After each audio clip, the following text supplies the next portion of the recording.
کنستائن اس وقت لالا موسا اور جنگ کے اندر جو آپ سب اکٹھے ہوئے ہیں اس ملک کے پاکستانی باشعور شہری، تو میں آپ کے سامنے سب سے پہلے ایک بات رکھنا چاہتا ہوں کہ آج ایک تماشا ہو رہا ہے لندن میں، اور یہ کسی دنیا کے ملک میں اس طرح کا تماشا نہیں ہوتا کہ پچھلے 5 دن سے پاکستان کا 3-4 دن سے پرائم منسٹر بھی گیا ہوا ہے اور بھی لوگ گئے ہوئے ہیں، اور مقصد ان کا کیا ہے؟ وہاں جا کے فیصلہ ہو رہا ہے کہ پاکستان کا آرمی چیف کون بنے گا۔ میں ذرا اپنی ساری قوم کو کہتا ہوں کہ ذرا غور کریں کہ اس ملک کے ساتھ کیا ہو رہا ہے، کہ جو ہماری نیشنل سیکیورٹی کا سب سے اہم عہدہ آرمی چیف کا، اس کا فیصلہ کدھر ہو رہا ہے؟ لندن میں بیٹھ کے۔ فیصلہ کون کر رہے ہیں؟ اس ملک میں ایک کنوکٹڈ آدمی، ایک سزا یافتہ آدمی، ایک مفرور جھوٹ بول کے ملک سے باہر گیا، دوسری دفعہ جھوٹ بول کے ملک سے باہر گیا، وہ فیصلہ کر رہا ہے۔ اس کے ساتھ اور کون ہے؟ اس کے بیٹے ہیں جو اس ملک سے باہر بھاگ کے گئے احتساب سے، ان کے دور میں، نون لیگ کے دور میں۔ اور کیوں گئے؟ کیونکہ وہ جواب نہیں دے سکتے تھے کہ اربوں روپے کی پراپرٹیز ان کی لندن میں کدھر سے آئیں، اور انہوں نے کہا ہم پاکستان کے شہری نہیں ہیں۔ 3 دفعہ پرائم منسٹر کے بیٹے کہتے ہیں ہم لندن کے شہری نہیں ہیں، کیونکہ وہ جواب نہیں دے سکتے کہ اربوں روپے کی وہ حسن نواز، وہ کم از کم 10 ارب روپے کی جو پراپرٹی اس نے لندن میں لی، وہ کدھر سے آئی؟ ساتھ ہے ان کی بیٹی جو پینما میں اس کے نام پہ یہ 4 بڑے بڑے محلات کا انکشاف ہوا تھا، جو سب نے، حسین شریف نے کہا کہ الحمدللہ ہمارے ہیں، نواز شریف نے کہا ہمارے ہیں، لیکن یہ نہیں بتا سکتے کہ پیسہ کدھر سے آیا۔ تو وہ وہاں بیٹھے ہوئے ہیں، اسحاق ڈار کے بیٹے وہاں بیٹھے ہوئے ہیں جو کہ ملک سے باہر بھاگے ہوئے ہیں، اور اسحاق ڈار بھی ملک سے باہر بھاگا تھا جب تک NRO نہیں دیا، اور ہینڈلرز نے اس کو یہ یقین دہانی نہیں کی کہ فکر نہ کریں آپ آ جائیں تو آپ کو کوئی نہیں پکڑے گا۔ تو یہ وہ لوگ، اور جس پہ پھر شہباز شریف کا بیٹا بیٹھا ہوا ہے، سلمان شہباز، جو احتساب سے بھاگا ہوا باہر۔ تو وہ جو اس ملک کے چوروں کا ٹبر ہے، وہ فیصلہ کر رہا ہے اس وقت اس ملک کے مستقبل کا۔ تو میں ہی اپنی ساری قوم کو یہ بتانا چاہتا ہوں کہ یہ کسی دنیا کے مہذب معاشرے میں یہ تصور بھی نہیں کوئی کر سکتا کہ یہ ہوگا کہ ملک کے اہم فیصلے ملک کے باہر ہوں اور وہ لوگ کریں جو 30 سال سے ملک کے پیسہ چوری کر کے باہر لے کے جا رہے ہیں۔ اور میں دوسری بات کہ شہباز شریف کے اوپر ایک اخبار کے اوپر اس نے ہرجانہ کیا کہ میری توہین کی گئی ہے، اور اس نے جا کے عدالت میں چلا گیا۔ اب شہباز شریف کو نہیں پتا تھا کہ برطانیہ کی عدالتیں کیوں، ونسٹن چرچل ان کے جو بڑا اسٹیٹسمین تھا، اس نے کیوں کہا جب برطانیہ ہٹلر کی دوسری جنگ عظیم میں جب تباہ کر رہے تھے برطانیہ کو، تو اس نے کیوں کہا، اسے جب کسی نے پوچھا ہم بچ جائیں گے، اس نے کہا کیا ہماری عدالتیں انصاف دے رہی ہیں؟ تو انہوں نے کہا جی دے رہی ہیں۔ تو انہوں نے کہا کوئی دنیا کی طاقت ہمیں نہیں ہرا سکتی۔ ان کی عدالتوں کے اندر یہ چلا گیا شہباز شریف، اور اب انہوں نے 8 یا 9 دسمبر کو اس کو بلا لیا، اس سے جواب مانگے ہیں۔ اب شہباز شریف کو غلط فہمی ہوئی ہے کہ ٹیلی فون اٹھا کے تو جج کو کہہ کے جی بے نظیر کو 3 نہیں 5 سال سزا دینا ہے، اس کے جو ماضی میں بریف کیس پکڑ کے کوئٹہ بینک پہ جانے والا، بینچ کو خریدنے والا، اس کو یہ نہیں پتا کہ وہ کدھر پھنس گیا جا کے۔ اور ان کے لیے سب سے بڑا اب یہ چیلنج ہوگا شہباز شریف کے لیے کہ عدالت میں اب انہوں نے بتانا پڑے گا کہ کیا جو اس نے الزامات لگائے، اور اس نے بڑے، جو ان کا اخبار ڈیلی میل ہے، بڑے سنگین الزامات لگائے ہیں اس کی چوری کے اوپر۔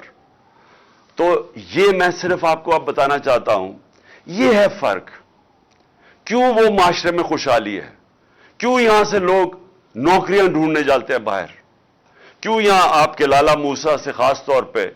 اور یہ سارا گجرات، لالا موسا، اوپر جیلم،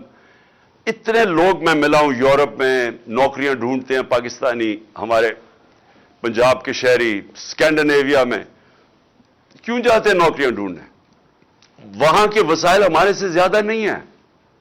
لیکن ادھر انصاف ہے۔ دیکھیں، بار بار میں آپ کو ایک چیز سمجھاتا ہوں اپنی قوم کو، کیونکہ میرا کام ہے آپ کی تربیت کرنا۔ جب تک ایک ملک کے اندر عدل اور انصاف نہیں ہے، قانون کی حکمرانی نہیں ہے، وہ معاشرہ خوشحال نہیں ہو سکتا، وہ معاشرہ آزاد نہیں ہو سکتا، اس معاشرے میں جمہوریت حقیقی نہیں آ سکتی، حقیقی آزادی نہیں آ سکتی۔ وہ معاشرے کے اندر جدھر کمزور کو طاقتور سے قانون تحفظ نہیں دیتا، وہاں جنگل کا قانون ہوتا ہے۔ وہ جو مرضی آپ کر لیں، آپ اچھی سے بھی پالیسیز لے آئیں، وہاں غربت ہوگی۔ ساری جس کو کہتے ہیں ڈیولپنگ ورلڈ، جو غریب ملک ہیں، ان سب کی یہی کہانی ہے۔ تو میں اس لیے بار بار آپ کو سمجھاتا ہوں میرے پاکستانیوں، کیونکہ میں نے یہ ملک دیکھے ہوئے ہیں، میں نے ٹائم گزارا ہوا ہے یہاں، مجھے پتا ہے۔ اس لیے میں نے 26 سال پہلے انصاف کی تحریک شروع کی تھی کہ یہ ایشین ٹائیگر نہیں بننے لگا پاکستان، لاہور کو پیرس نہیں آپ بنا سکتے۔ جب آپ عدل اور انصاف کا نظام لے کے آئیں گے، یہاں کی قوم کو آزاد کریں گے، حقیقی آزادی دیں گے، یہ قوم خود ہی اس ملک کو اٹھا لے گی۔ یہاں جو بیرون ملک پاکستانی بیٹھے ہیں، جو میری آج سن رہے ہوں گے مجھے، میرا ان سے انٹریکشن ہے، ان سے پوچھے تو صحیح کیوں نہیں وہ پاکستان میں آ کے پیسہ لگاتے؟ وہ سب سے پہلے آپ کو کہیں گے کہ ہم اس لیے پیسہ نہیں لگاتے پاکستان میں آ کے کہ ہمیں ڈر ہوتا ہے کہ اگر ہم پلاٹ لیتے ہیں تو اس کے اوپر قبضہ ہو جاتا ہے اور ہم قبضہ نہیں چھڑا سکتے۔ تو ہم کاروبار کیسے شروع کر سکتے ہیں جس ملک کے اندر ہمیں قانون تحفظ نہیں دیتا، جس میں ایک فکرہ استعمال کیا جاتا ہے، کانٹریکٹ انفورسمنٹ نہیں ہوتی۔ جب اس ملک میں ہماری سرمایہ کی حفاظت ہی نہیں ہوتی تو ہم کیسے اس ملک میں پیسہ لگائیں گے؟ اور دوسری بات وہ یہ کہیں گے، خاص طور پہ برطانیہ میں جو بیٹھے پاکستانی ہیں، کہ یہ جو ملک کے سربراہ ہیں جو ہمیں کہتے ہیں کہ پاکستان میں اپنا پیسہ لے کے آؤ، تو اپنا پیسہ تو پاکستان سے باہر بھیج رہے ہیں، ان کے تو بڑے بڑے محلات باہر ہیں، ان کے کاروبار باہر ہیں، تو یہ ہمیں کہہ رہے ہیں کہ پاکستان میں پیسہ لگاؤ، اور وہ یہ کہتے ہیں کہ یہ پیسہ باہر کیوں بھیجتے ہیں؟ نمبر 1 چوری کا پیسہ ہے، کیونکہ اگر چوری کا پیسہ کیوں باہر بھیجنا پڑتا ہے کہ پاکستان میں نظر آ جائے گا۔ یہاں اب اگر ایک دم ان کی دولت میں اربوں روپے کا اضافہ ہونا شروع ہو جائے تو پوچھیں گے تو صحیح نا قوم کے کدھر سے پیسہ آیا؟ وہ یہ جواب نہیں دے سکتے کیونکہ چوری کا پیسہ ہے، اس لیے ان کو باہر بھیجنا پڑتا ہے۔ اور یاد رکھیں جب باہر بھیجتے ہیں، اور میں یہ بار بار آپ کو اس لیے بتاتا ہوں کہ جب آپ کا ملک کا پیسہ چوری کر کے، جس طرح یہ ٹی کیس ہے شہباز شریف کا اور بیٹوں کا، کہ یہ پوری ایک گاڑی میں پیسہ، پہلے وہاں سے ان کے ماڈل ٹاؤن کے گھر سے وہ گاڑی میں پیسہ رکھا جاتا تھا، پھر پولیس گارڈ لے کے جاتی تھی ہنڈی اور حوالے، جدھر سے یہ پیسہ ڈالر میں چینج ہوتا تھا اور پھر باہر بھیجتے تھے، اور پھر جو پیسہ پاکستان منگوانا ہو تو وہ ان لوگوں کے نام پہ لے کے آتے تھے جو کبھی پاکستان سے باہر ہی نہیں گئے، مثلا، اور زرداری بھی یہی کرتا تھا۔ تو وہ پاپڑ والا اور چینی والا اور یہ وہ لوگ ان کے پاسپورٹ لیتے تھے اور کہتے تھے جی انہوں نے باہر سے ریمیٹنسز بھیجی ہے۔ تو خود ہی قانون بنایا تھا 1992 میں کہ جی اگر باہر سے کوئی پیسہ بھیجے گا تو کوئی سوال نہیں پوچھا جائے گا، اور یہ حدیبہ پیپر مل بھی یہی کیس تھا، زرداری کا بھی یہی کیس ہے، وہ جو فیک اکاؤنٹس کا ان کے بھی یہی کیس ہے۔ تو یہ وہاں سے انہوں نے پیسے باہر پہلے چوری کر کے، چوری کا پیسہ باہر، ریمیٹنس سے واپس جس کی ضرورت ہے، باقی پیسہ ان کا باہر پڑا ہے۔ جو ان کا زیادہ تر مال ہے، یہ دونوں بڑے بڑے خاندانوں کو، یہ باہر پڑا ہوا ہے پاکستان سے، اور بڑی شان و شوکت میں وہاں رہتے ہیں، اور یہ اس ملک کا المیہ ہے کہ یہ ہر تھوڑی دیر کے بعد ان کو NRO ملتا ہے، پھر واپس آتے ہیں، پھر لوٹتے ہیں، پھر پیسہ باہر لے جاتے ہیں۔ اور یہ آپ کے سامنے ہو رہا ہے اس وقت، یہ جو تماشا ہے کہ سارے جناب لندن کی طرف دیکھ رہے ہیں، چور بیٹھ کے فیصلہ کر رہے ہیں کہ پاکستان کا آرمی چیف کون ہوگا۔ یعنی مجھے حیرت ہوتی ہے کئی دفعہ کہ یہ جب ہم ہم نے ہم یہ سوچتے ہیں کہ یہ اللہ، یہ ہم کس دنیا میں رہ رہے ہیں کہ کسی بھی دنیا کے ملک میں یہ مجھے کوئی بتا دے، میں برطانیہ میں پتہ نہیں کتنے 20-30 سال گزارے ہیں، کوئی سوچ سکتا ہے وہاں کی اس طرح کی چیز ہو؟ کوئی سوچ سکتا ہے کہ برطانیہ کے پرائم منسٹر کی باہر پراپرٹیز پڑی ہوں، اور اگر پڑی ہوں تو وہ ایک دن بھی آفس میں رہ سکتا ہے جب تک جواب نہ دے؟ کوئی سوچ سکتا ہے کہ ملک کے باہر پرائم منسٹر آئے باہر بھاگ جائے جب اس کا احتساب ہو، واپس آ کے پھر اوپر بیٹھ جائے، کیسز معاف ہو جائے، اور پھر جب اس کو پھر پکڑنے لگے پھر باہر بھاگ جائے اور قوم کے فیصلے باہر سے کرے؟ یہ ساری قوم ذرا سوچے اس کے اوپر کہ اس کا کوئی مہذب معاشرے کے اندر اس طرح کی مثال نہیں ہے۔ اور پھر ہم کہتے ہیں کہ جی آرمی چیف کے میرے اوپر بھی ایک دو الزام لگائیں، جی اس کا ہم نے متنازع کر دیا، اس کا آرمی چیف کا۔ میں نے تو کبھی متنازع نہیں کیا، میں تو کہتا ہوں جو میرٹ کے اوپر آرمی چیف ہے اس کو بنانا چاہیے، مجھے تو کوئی اپنا آرمی چیف نہیں چاہیے،